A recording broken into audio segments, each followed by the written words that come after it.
Hello, my name is Amanda and welcome to the Yarns and Brews podcast. It has been since I think August, so I'm just making it in September. Hopefully I get this video uploaded in time, but I'm just making it to recording an episode this month. So yeah, the last update was kind of short and sweet because I was going on a big trip, and I can talk about that a little bit later on. It was so fun. Went to many national parks and really just got to enjoy the Midwest a lot. But today I get to record because there is a hurricane outside and I got the day off of work. So I just thought, what better time to record than now? I still have electricity and everything, and thankfully it's not too bad. I've been through several hurricanes here. The last one was a Cat 3 hurricane, Florence, in 2018 was the real bad one. And then Matthew before that, which was a couple years prior to that. So yeah, I've kind of been through it and I know what to expect. Terrible what it did down to Florida though. That was really, really terrible. And I pray for all those people that they're able to get resettled and hopefully they, haven't lost anyone that they love. Getting into finished objects. So I thought I was gonna finish all this stuff during my vacation, but turns out I did not.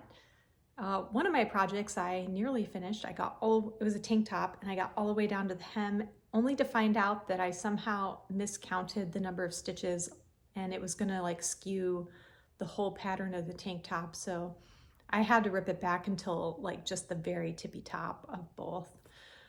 So that was very disheartening because I was like, please don't let it be true. But then I kept counting. I counted, I think, 3 times just to confirm that I had miscasted on stitches. And I, in fact, missed, I was off by 10. I feel like that happens more when I am doing something. So I'm watching TV and trying to cast it on or whatever. And in my mind, I'm counting, but then I jump ahead because I'm I think I've already hit 20. So I think I'm actually at 30 or something like that. So that was a little bit disheartening, but that's okay. I'll get through it. That happened to me last year too with this orange sweater. I think I probably talked about it in one of my first episodes, but I cast it on. I was trying to knit it for a fiber festival. I got all the way down to the bottom. Sleeves were knit and everything. And I had 4 days left before the fiber festival, only to find out that I was several stitches short on one side panel, and it skewed the entire pattern that was on the sweater. So I had to rip it out, and I still managed to get it done in time. I don't think I blocked it though. Washer blocked it because I was I have no time for that. But yes, so that was the unfortunate incident of my Himmel tank top, which I did not bring to show you because it's in a worse state than the last time you saw it. So but I did happen to finish this tank top, which is Camisole number 4 by My Favorite Things Knitwear. And it is in the Dusty Rose colorway by Knitting for Olive 100% silk. And I did everything kind of to pattern other than I added length, but this only took 2 skeins of that pure silk yarn. And so I think I knit the size small, so it was only the second size on the pattern. So for me, having the extra long torso, I still had enough yarn. I wish I would have used it all up. I just had about that much left, and I didn't really know how much it was going to take to bind off, but I wish I would have done a couple more rows. But it fits me perfectly fine, especially with a little bit of a higher waisted jean. So I'm really happy with the way it comes out. I've worn it several times already. And I can't wait to knit more of those. I don't normally repeat patterns, but that one I definitely will. And I talked about this one on the last episode. I didn't have my ends woven in, but I did finish and block and wash my t-shirt, and I really like how it came out. It's nice and drapey and loose and cool and airy. And then I don't think I talked about it, but I kind of did a swooped hem on both the front and back of the shirt. And so the way that it fits, I can kind of hold it up right now, but it kind of has more of a, a swooped edge to it. And so I just did that by doing short rows because I just wanted a little bit extra length, especially in the back. So I've worn that shirt a couple times too. I wore it to knit group the other day actually. Everybody really liked it. But yeah, I just wanted to show that since it wasn't 100% finished with all the ends and being washed and everything.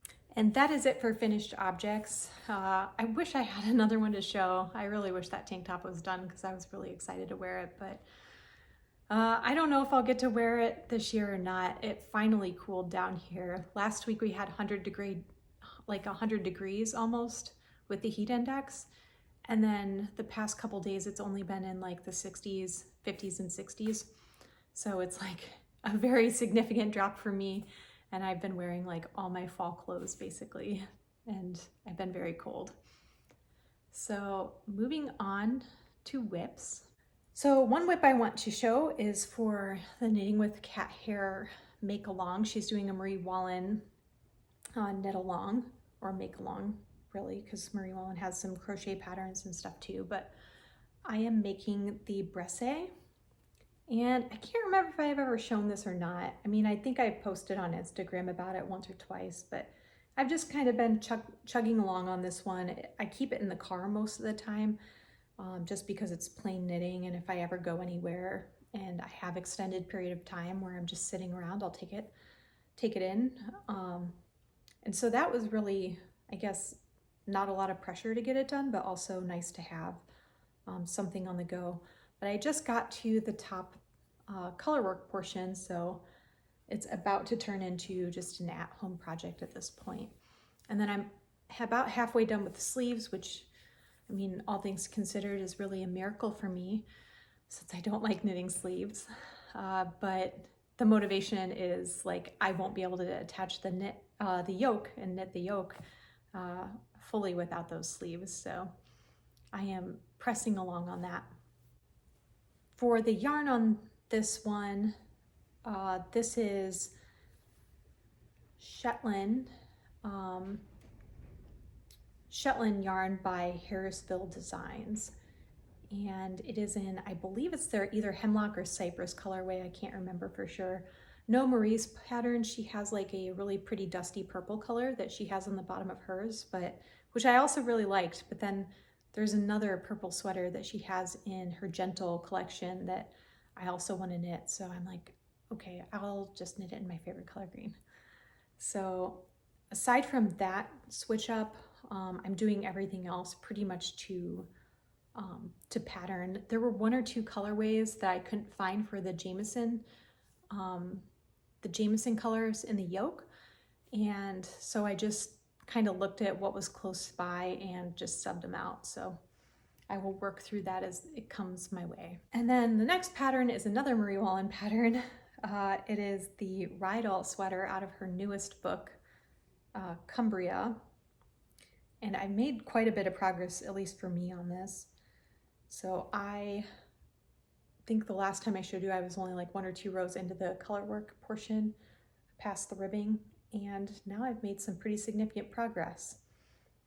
I got a little bit hung up on it. I had to rip out this top little band several times because I was like concerned that my stitch count was off and I couldn't really figure out why the pattern wasn't lining up, and then come to realize like I should have had 2 stitch markers in, and at some point one of them dropped off. So I just, in my mind, it was working out in pattern all the way around until this this color work section, and then it stopped working out perfectly in the round.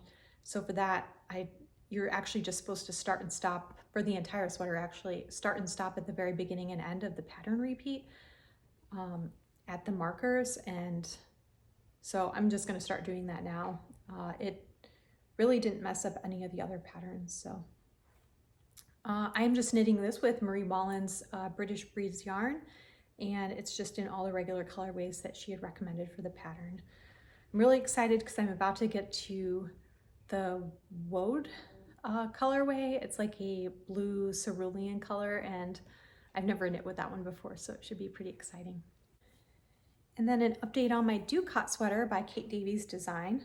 So I am completely done with the body of the sweater, and now must cast on for the sleeves. So I'm trying to figure out in my mind how I want to do the sleeves. Like, do I want to do them 2 at a time and then attach them with Kitchener, or would I rather just pick them up and knit down like normal sleeves? I haven't really decided yet, because I think if I did them 2 at a time, I would be faster about it and probably more motivated to do it. Because I think my problem with sleeves again is just that it's attached to something so heavy and bulky and everything just gets twisted around. So I just don't like it when it's already attached. So contemplating doing it that way. I guess we'll see with next podcast what I decided, or if I decided anything at all. And then the last thing I have to show is a new cast on. This is the No Sweat shirt, and I don't remember the designer's name, but it's definitely down below. And it's in Noro yarn Kakigori in the, I think, 001 colorway. So it's just really pretty, has all different colors in it. I'm not far at all, but I just was in the mood to cast something new on. And I was over in Asheville recently, and I went to a yarn shop in, I think, Chandler, North Carolina, Friends in Fiberworks. I hadn't been there in almost 10 years. And it was just really nice to go there again, because they have a lot of interesting yarns and different things. And I've been looking for this yarn. This colorway seems to be pretty popular. So I was happy to see that they had a couple balls and I could snag them up.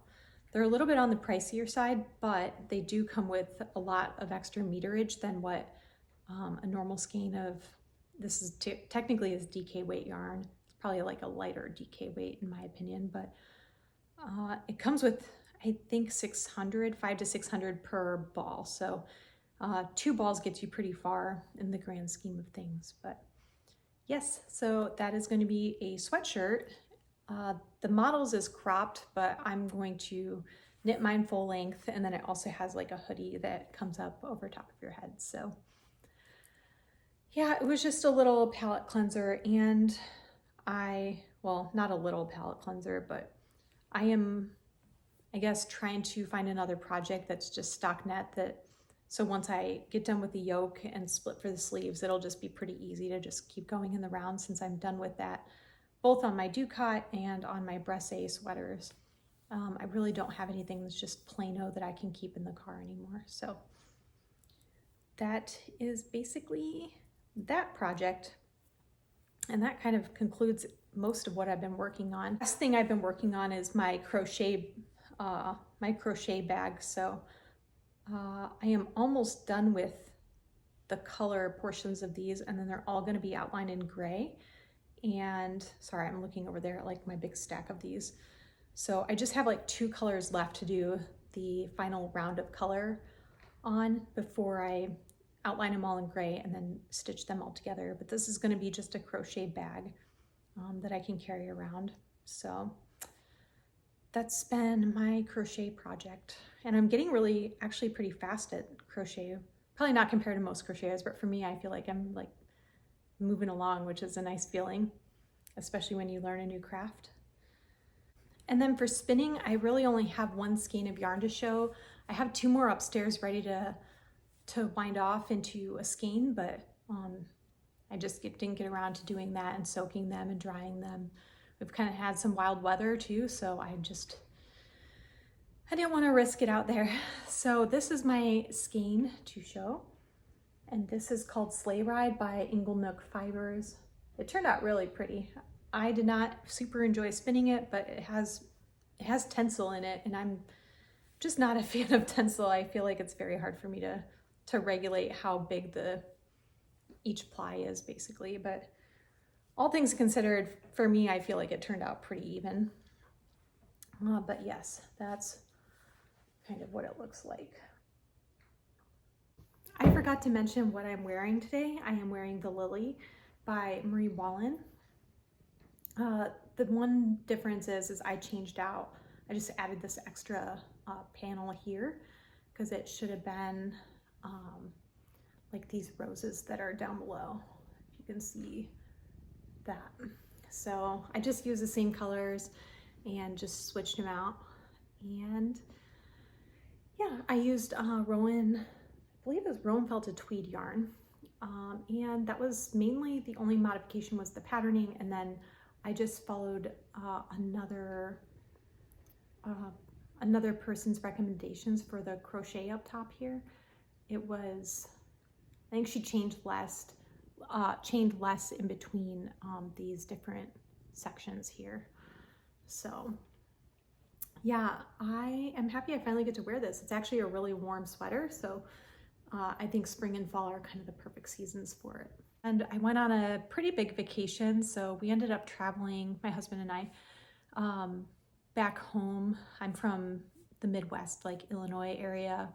My brother was getting married, and so we ended up going to a few national parks along the way, because that's like on my bucket list, is to make it to almost all the national parks. We went to, I could be completely pronouncing this wrong, but I believe it's Cuyahoga National Park in Ohio. It's just south of Cleveland.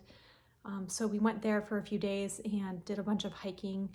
That was a really interesting national park. I thought it was just kind of, there's different levels, I feel like, of national parks. So you have like Acadia and Yosemite and Grand Canyon, which are just incredibly breathtaking. And then you have some of these other national parks that are, you know, they're just great pieces of land to hike on and enjoy, but maybe don't have the best scenes. But that was a really nice park. And I think because it was so close to home, it was more familiar hiking terrain than some of the other national parks that I've been to. So it was really enjoyable hikes. I think we hiked 8 miles the day that we went there. And then we hiked to, there was like a gorge.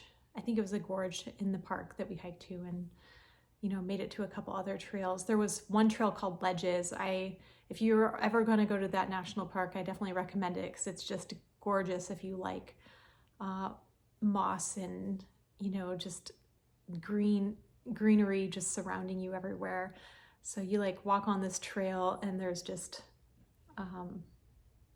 ledges of rocks basically that drop off into a ravine.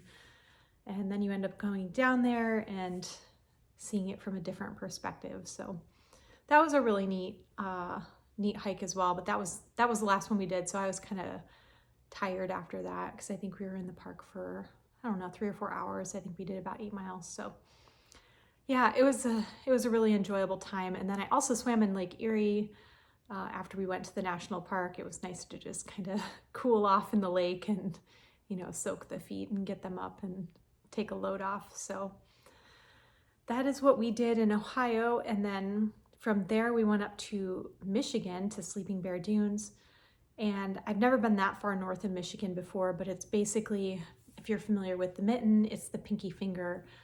Or I think they call it the little finger up in that area. But that was also really enjoyable. And I wish we would have stayed longer, because it was just a really remote campsite that we were in, and you had to like hike all your stuff back there and then set up. But it was just really quiet, and you could barely see or hear any neighbors. So most of the time we just went to the lake and then swam around and enjoyed the water.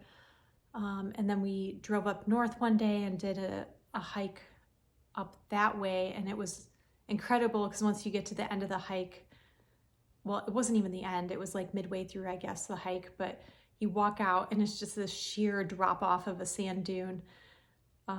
There's even warning signs that you have to pay for the rescue, and if you get injured, like, that's on you.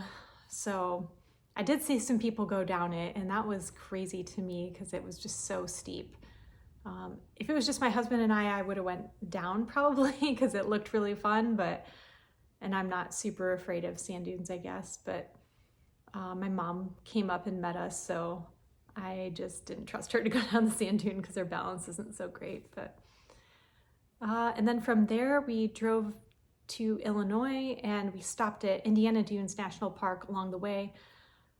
We hiked a little bit, but it was raining pretty hard when we were hiking, and then we started getting into some really sandy locations, so we were like, we don't want to track the entire beach back with us, so So we just kind of like hung out there for a little bit and walked around, and then made our way back to Illinois. So, and then from there we went to Wisconsin, hung out with my brother, saw him get married. That was really nice.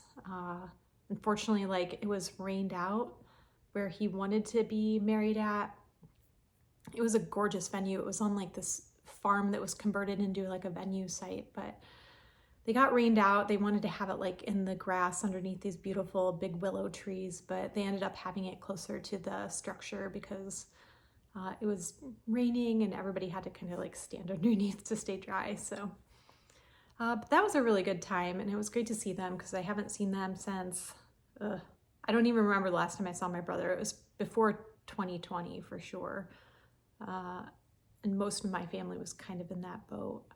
And then we went to Chicago and we tried to take a boat tour, like an architectural tour on the Chicago River, and we got super rained out. There was lightning literally all around us. It was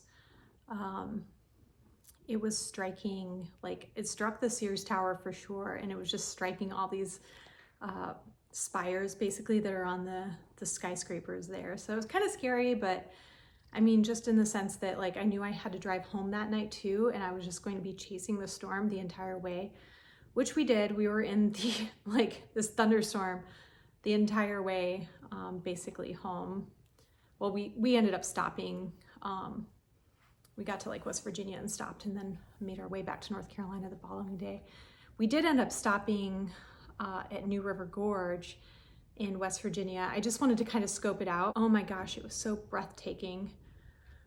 I was just super excited to stop there, and I want to go back so badly because it was just the most breathtaking views, especially after like the storm just rolled through and there was clouds and things like that that were down in the valley. And I don't think you've met Kat, but this is Kitty Cat. She is my little pet creature, and I got her, well, I didn't get her. She showed up at my doorstep, and we adopted her back in 2019. She just showed up one February, and then she hung around our house because my husband started feeding her, and she's just been with us ever since. And then she's just an indoor-outdoor cat now, but she's a lovely critter, and she does not chase my knitting or really mess with any of my yarn, so she's a perfect cat. She is very affectionate though, and very talkative. So if you ever hear her in a video, normally I just try to get up because she'll just meow at me constantly. I think that's basically it. I think I should probably wrap it up because it's getting really windy outside, and I'm sure things are going to start blowing around. So I hope you all are safe and happy, and I hope it is beautiful weather wherever you're at, because I feel like this is the time of the year where everybody kind of gets to share similar weather, with spring in the southern hemisphere and fall approaching us in the northern hemisphere. So I hope you stay cozy, and until next time, take care.